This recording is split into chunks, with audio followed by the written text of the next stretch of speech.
on va trop vite, c'est ce qu'on appelle le facteur de charge. En fait, ils vont avoir du mal à avoir le casque, en fait, c'est ça le problème. Bonjour. Bonjour. Alors nous sommes aux saisons de Meaux. Oui, tout à fait. Et en fait, vous avez un simulateur de vol, d'après ce De que j'ai réalité virtuelle, ouais, c'est ça. Donc c'est pour promouvoir l'armée de l'air et de l'espace. Donc c'est un simulateur de Mirage 2000-C, donc qui reproduit vraiment un cockpit réel d'avion de chasse. Nos pilotes peuvent s'entraîner dessus aussi. Donc là, il est équipé d'un manche pour vraiment essayer de reproduire au plus juste les sensations. Et avec le casque, du coup, c'est complètement immersif et ça reproduit vraiment bien un vol en Mirage 2000. C'est trop stylé. D'accord. Et en fait, c'est l'image qu'on voit, quoi. Oui, alors dans le casque c'est bien plus détaillé, dans le casque on arrive à lire les instruments de bord, etc. Là c'est juste pour avoir un retour, pour que je puisse gérer un petit peu le... Attends, ça fait que je remonte un petit peu en altitude. D'accord. Oui, bien sûr. Ça a beaucoup de succès, je pense. Ça a beaucoup de succès auprès des enfants. Voilà, l'idée c'est vraiment de faire naître une vocation, une passion, et puis derrière que dans quelques années, voire une dizaine d'années, on puisse les recruter pour trouver nos futurs pilotes en fait. Ah oui. Voilà. Mais là, ça commence tôt. Ça sera plus sur le Mirage 2000. Ah non, ça sera certainement sur Rafale, voire autre chose même. Ouais. Ouais. Très bien, bah merci. Avec... Alors, qu'est-ce que ça fait C'est très immersif, c'est bien. Ouais. Donc je recommande. Voilà. Et après, reste à voir ma vocation dans quelques années. Ça vous plaît? Ouais, franchement, Vous voulez être pilote alors? l'avenir nous le dira. Hein. Et vous avez l'impression vraiment d'être dans l'avion? Ouais, en fait quand on est dedans, on voit bien tout, c'est immersif, C'est comme un jeu vidéo? Non, un jeu vidéo quand on est dedans, on voit juste à côté, là quand on a le casque de réalité virtuelle, on voit tout à côté, c'est très... C'est encore plus spectaculaire, c'est ça? Ouais, c'est réaliste. Très réaliste? Ouais. Mais vous avez quand même pas tiré des missiles? J'aurais bien aimé, mais non. Non, quand même pas. Non, après faut pas faire ça peut-être dans quelques années. scolaire, c'est le bac qui suit. Très bien. Donc votre idée, ça serait d'être pilote? J'aimerais bien. Après, reste à voir comment ça va être dans quelques années. Est-ce qu'on risque d'avoir des avions qui seront peut-être sans pilote? Ouais, voilà. Et faire attention quand on se en l'air. Ouais, c'est sûr. C'est tout ça. Ou alors il y a la voie en niveau. Ah bah c'est bien.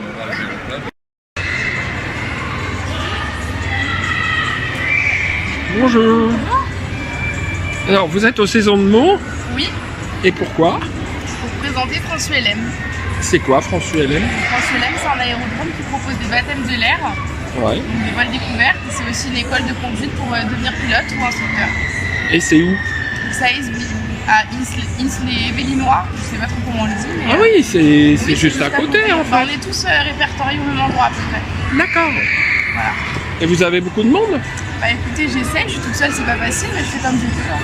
Voilà. Très bien. Et c'est là-bas qu'il y aura le fameux meeting alors? Au Air Show, ouais. Vous avez l'affiche juste là-bas.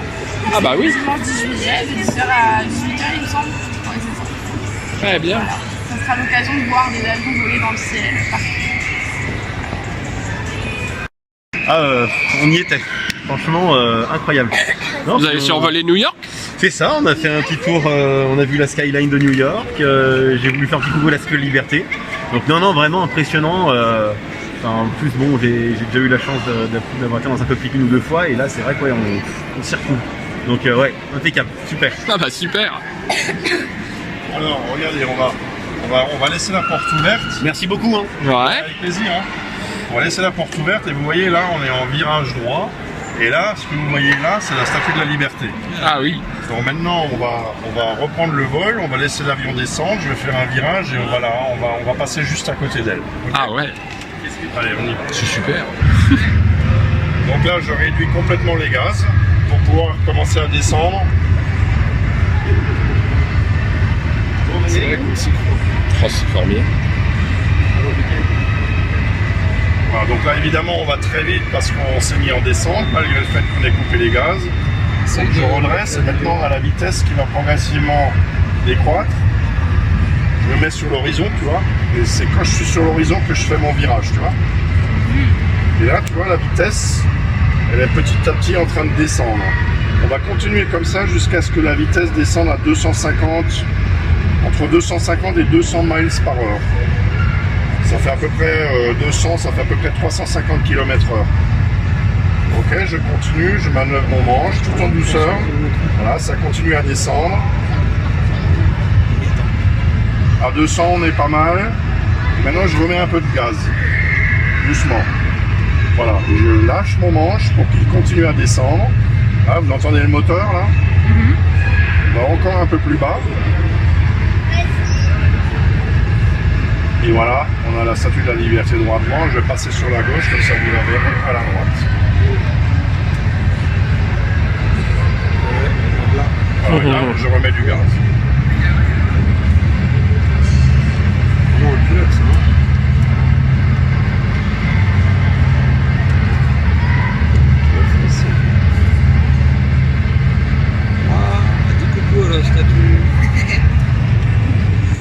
Et là voilà, avec une petite pause. Alors pour l'histoire, hein, je ne sais pas si vous le savez, mais la Statue de la Liberté, c'est nous les Français qui l'avons offert aux Américains, figurez-vous même. Je ne sais pas si vous avez entendu mon petit accent, c'est Bartholdi, un Alsacien comme moi, qui est le créateur de la Statue de la Liberté. Et d'ailleurs à Colmar, on a un rond-point sur lequel on a une Statue de la Liberté, réplique fidèle de la grande, mais petite, pour rappeler que Bartholdi est un natif de Colmar et c'est un Alsacien qui a conçu cette statue.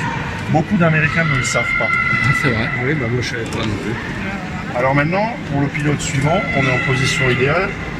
La vitesse est bonne, 250, on n'est pas très rapide. Et là, si tu veux, maintenant tu vas pouvoir te faufiler entre les tours. Bon, si tu en touches une, ce sera pas trop grave, j'ai désactivé les crashs. Mais il faut que tu essaies de ne pas le toucher. D'accord ?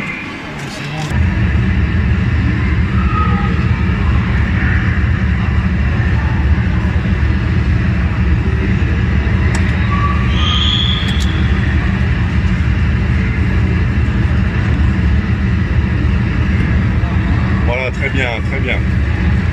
Voilà, tu es tout en souplesse, donc tu vas pouvoir profiter au maximum du paysage. Dans l'Empire State Building, vous voyez à gauche, là, il est en train de passer à côté là. Ah oui. Bon, on n'a pas King Kong en haut. Oui. Et là, on va arriver sur Central Park. Je ne sais pas si on le verra parce qu'il y a le nez de l'avion qui le cache. Et on débouche sur Central Park.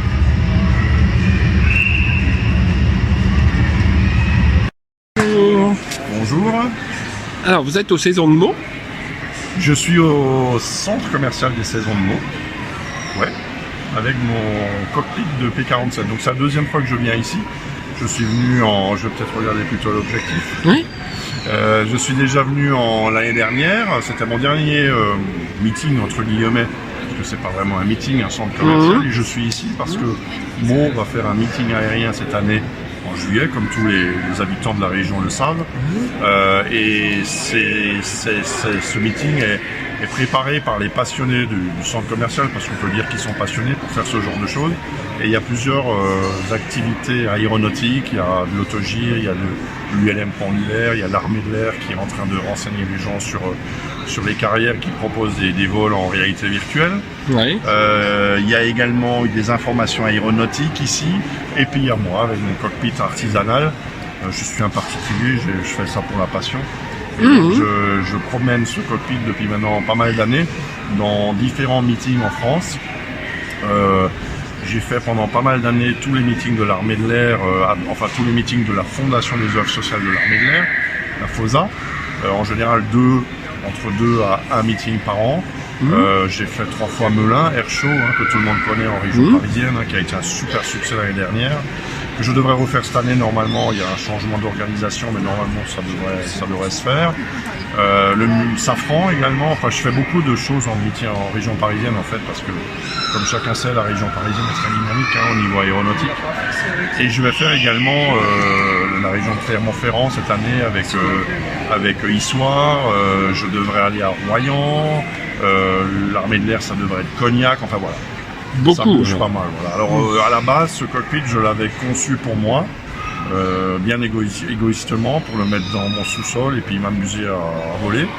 Et puis comme beaucoup de gens ont suivi mon montage sur différents forums de passionnés, un jour des gars qui allaient bénévolement à la Ferté-Alais pour faire des animations informatiques, c'était les gars de la Virtual Ferté-Alais, m'ont contacté, m'ont proposé de venir, bien sûr bénévolement, ce que j'ai accepté parce que c'était sympa. J'ai déménagé le cockpit qui n'était pas du tout préparé pour ça, donc 4 heures de montage, 4 heures de démontage, enfin un truc de malade, mais un des meilleurs souvenirs qui me soit resté, puisqu'en plus cette année-là, quand j'y suis allé, c'était en 2013, j'ai eu l'incroyable chance d'avoir juste à côté le P-47 SNAFU qui faisait encore partie d'une collection européenne qui était là. Et donc le pilote est même venu voir mon cockpit et m'a assuré de la conformité de mon cockpit et vraiment ça m'a fait plaisir. Voilà, j'ai pu toucher cet avion, le voir de près, enfin c'était vraiment génial. Bon. Et après, à partir du moment où j'ai fait la Ferté, j'ai refait la Ferté 2014. Puis voilà, des gens m'ont rencontré, m'ont demandé d'aller plus loin et donc du coup le bénévolat, il fallait arrêter. Donc je me suis mis en auto-entrepreneuriat pour pouvoir faire des devis en bonne et due forme. Et donc maintenant, depuis quelques années, avec l'interruption Covid, il ne s'est rien passé, je bouge mon cockpit à travers la France, là où on me sollicite. Moi, je suis open sur toutes les propos. Vous voyez, je suis en centre commercial ici. À partir du moment où on est dans un milieu avec des gens qui aiment l'aéronautique, moi ça me va. Voilà. Je fais pas ça pour l'argent. Je réinvestis. Bon, il y a déjà une grande partie de ce que je gagne qui part en URSSAF et compagnie, c'est normal. Il y a la moitié de ce qui reste qui part en réinvestissement. Là, je viens de changer l'ordinateur. Vous voyez que j'ai 5 écrans au total, donc j'en ai cassé un une année. Voilà, c'est des budgets. Bon, voilà. Le but, c'est de m'amuser, de faire découvrir au plus grand nombre ce que pouvait être le cockpit d'un avion de la Seconde Guerre mondiale, en l'occurrence donc le P-47, dans lequel, vous voyez, j'ai un certain nombre de pièces authentiques que j'ai glanées à droite à gauche pour des prix souvent sympathiques, souvent pas élevés. Et je l'améliore comme ça de fil en aiguille pour le rendre de plus en plus authentique. Les pièces les plus importantes, c'est le palonnier, qui vient d'un surplus de stock du Bourget, qui a été acheté à une bourse aéro du Bourget. Et la dernière venue, c'est la poignée du manche à balai, qui a une poignée authentique de F4U Corsair de la Seconde Guerre mondiale, le fameux Corsair, vous savez, les têtes brûlées, pour ceux qui se souviennent, et qui équipait une patrouille aérienne qui s'appelle les Globe Swift, qui est une patrouille de 2 avions. Et ce manche-là équipait l'avion leader, et le petit capuchon qu'on a au-dessus de la poignée permettait d'actionner les fumigènes. Donc je l'ai laissé comme il était, parce que je trouve que c'est une petite pièce d'histoire. Ah, bien. Voilà, et donc je continue à faire progresser tout ça, chaque année des améliorations, chaque année des petites choses en plus, et puis chaque année du plaisir.